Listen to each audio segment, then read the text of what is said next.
first ever check ride. Start by removing the covers and chocks. Then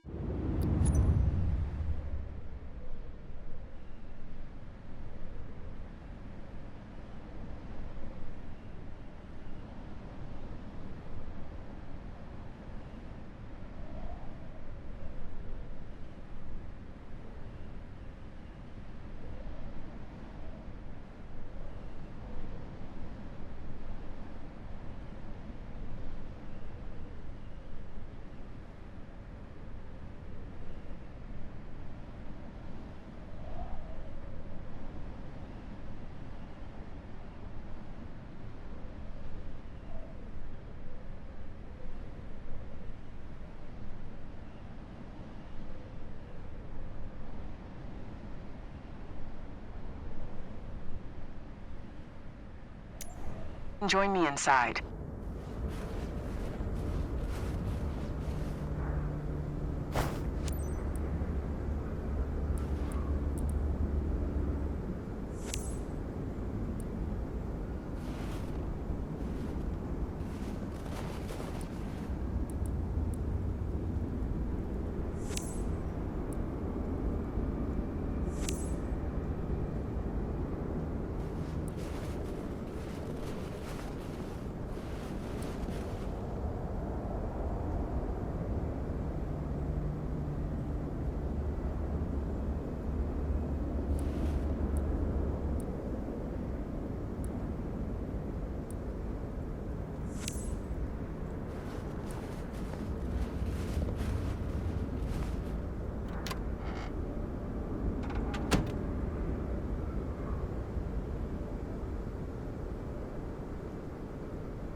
Your goal is to complete a left-hand traffic pattern, respecting the flight path and all required speeds.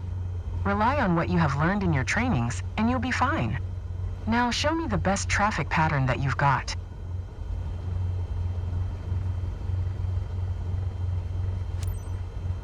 Ground Cessna Alpha Alpha. Cessna Oscar Alpha Hotel, Alpha, Hotel, ready to taxi to east and hold departure short of runway with Lima. 27 via taxiway Bravo Bravo 5 cross runway 27 Alpha 6. Contact tower on 121.7 when ready.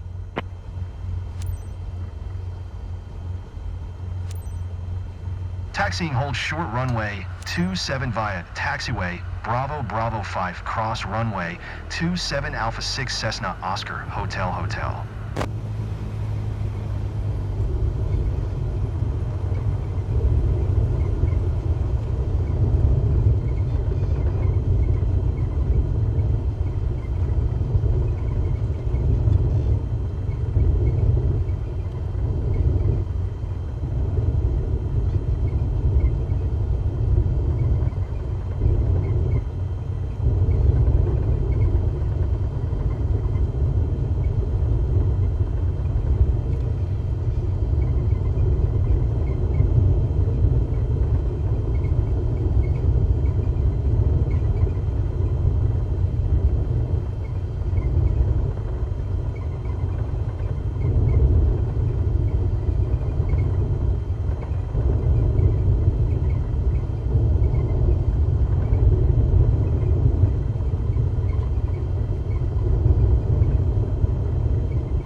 Tower 7.